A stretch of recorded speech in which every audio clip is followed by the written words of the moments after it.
Selamat pagi semuanya. Hari ini kita lanjut dengan bagian ketiga, kesetiaan pada kasih karunia, menarik lebih jauh. Karunia-karunia. Penulisnya adalah Jackie Phillips. Berikut adalah kisah singkat dari Suster Faustina, dari Santa Faustina ya, yang diambil lagi dari buku hariannya, di mana ditulis, malam ini saya mencoba melakukan semua latihan saya sebelum pemberkatan karena saya merasa lebih sakit dari biasanya. Tepat setelah pemberkatan saya hendak tidur. Tetapi ketika saya masuk ke sel saya, tiba-tiba saya merasa dalam hati bahwa saya harus pergi ke kamar Suster N karena dia membutuhkan bantuan. Saya langsung pergi ke kamarnya dan Suster N berkata, "Oh, betapa baiknya, suster, bahwa Tuhan mengutusmu." Dan dia berbicara dengan suara yang sangat rendah, sehingga saya hampir tidak dapat mendengarnya. Dia berkata, "Suster, tolong bawakan saya sedikit teh lemon, karena saya sangat haus dan saya tidak bisa bergerak. Saya sangat menderita." Dan dia benar-benar sangat menderita dan dia demam tinggi. Saya memposisikannya lebih nyaman dan menghilangkan dahaganya dengan sedikit teh. Ketika aku memasuki sel saya, jiwaku dipenuhi dengan cinta yang besar kepada Tuhan dan aku mengerti bahwa kita harus memberikan perhatian besar pada inspirasi batin dan mengikutinya dengan setia. Dan kesetiaan pada satu rahmat akan menarik rahmat lainnya. Teks ini mengilustrasikan beberapa hal yang baru saja kita lihat. Ini menggarisbawahi poin utama. Setiap tindakan kesetiaan pada suatu inspirasi akan diberi imbalan berupa rahmat yang lebih melimpah, terutama inspirasi yang lebih sering dan lebih kuat. Jiwa terus ditarik menuju kesetiaan yang lebih besar kepada Tuhan, persepsi yang lebih jelas tentang kehendaknya, dan kemudahan yang lebih besar dalam melaksanakannya. Santo Franciscus de Sales juga mengatakan, ketika kita memperoleh manfaat dari inspirasi yang dikirimkan Tuhan, Dia kemudian mengirimkan yang lain. Dan dengan demikian Tuhan melanjutkan rahmat-Nya selama kita terus memperoleh manfaat darinya. Dan itulah dinamika mendasar yang dapat menuntun kita sedikit demi sedikit menuju kekudusan. Kesetiaan kita kepada rahmat menarik rahmat-rahmat lainnya. Santa Teresa dari Lisieux juga menjadi saksi atas dinamika kesetiaan. Ini yang membuat pelaksanaan kehendak Allah menjadi semakin mudah. Praktek kebajikan menjadi manis dan alami bagi saya pada saat awalnya. Perjuangan saya sering terlihat di wajah saya. Ini tulisan dari Santa Teresa Lisieux ya. Praktek kebajikan menjadi manis dan alami bagi saya pada awalnya. Perjuangan saya sering terlihat di wajah saya, tetapi sedikit demi sedikit hal ini menghilang dan penolakan menjadi mudah bagi saya. Bahkan pada saat pertama Yesus berkata, kepada setiap orang yang mempunyai kehendak dan diberikan lebih banyak lagi, dan ia akan mempunyai kelimpahan.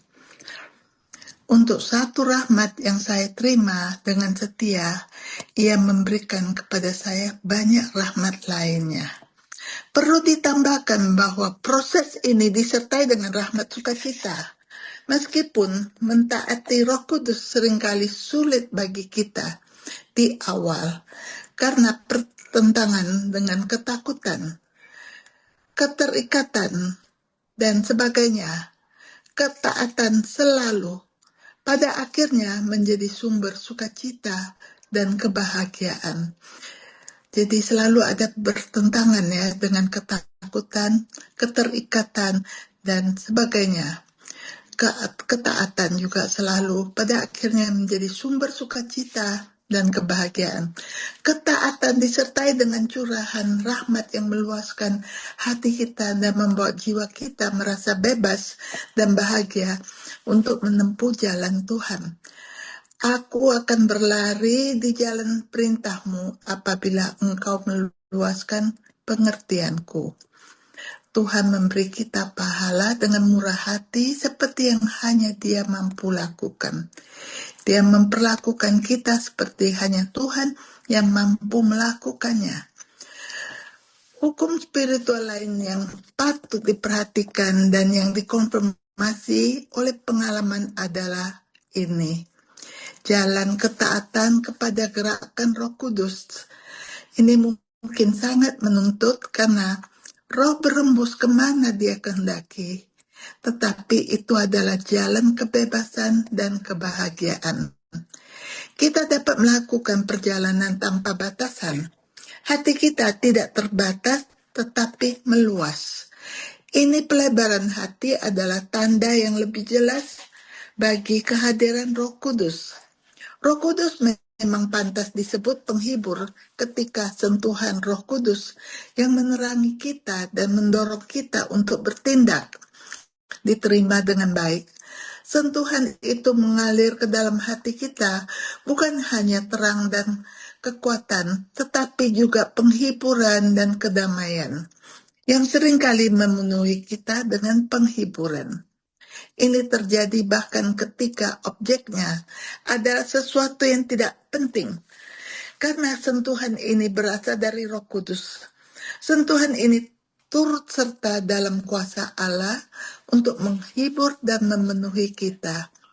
Hanya sedikit urapan Roh Kudus dapat memenuhi hati kita dengan lebih banyak kepuasan daripada semua kekayaan bumi, karena hal itu turut serta dalam ketidakterhinggaan Allah. Richard dari Santo Victor berkata, saya dengan berani menegaskan bahwa satu tetes saja dari penghiburan Allah ini dapat melakukan apa yang tidak dapat dilakukan oleh semua kesenangan dunia. Kesenangan dunia ini tidak dapat memuaskan hati, dan setetes saja kemanisan batin yang dicurahkan Roh Kudus ke dalam jiwa akan sangat menyenangkannya dan menyebabkannya mabuk kudus. Dari Mazmur ayat 23, 22 ya, engkau mengurapi kepadaku dengan minyak, cawanku melimpah. Dan pengurapan roh ini selalu menyebar di dalam jiwa orang-orang yang melakukan kebaikan yang diilhami Roh Kudus di dalam mereka. Di sini kita menemukan hukum besar lain dari kehidupan rohani. Apa yang benar-benar mampu memuaskan hati kita bukanlah karunia yang kita terima, melainkan kebaikan yang diilhami Allah dan yang kita praktekkan. Ada lebih banyak kebahagiaan dalam memberi daripada menerima. Kita dapat melihat betapa bermanfaatnya menerima dan mengikuti gerakan Roh Kudus sampai pada titik di mana kita dapat mengatakan bersama Suster Faustina bahwa ini adalah sarana utama pengudusan kita. Berbagai pertanyaan muncul dari hal ini. Bagaimana kita dapat mengenali dan membedakan gerakan Roh Kudus ini? Apakah setiap orang menerimanya? Seberapa sering? bagaimana kita dapat memelihara kehadirannya dalam kehidupan rohani kita. Ada baiknya kita melihat pertanyaan terakhir ini terlebih dahulu. Jadi kita hari ini tutup di sini bagian keduanya. Minggu depan bagaimana kita dapat memupuk inspirasi. Kita tutup dengan satu kemuliaan. Kemuliaan kepada Bapa dan Putra dan Roh Kudus, seperti pada permulaan, sekarang, selalu, dan sepanjang segala abad. Amin. Terima kasih.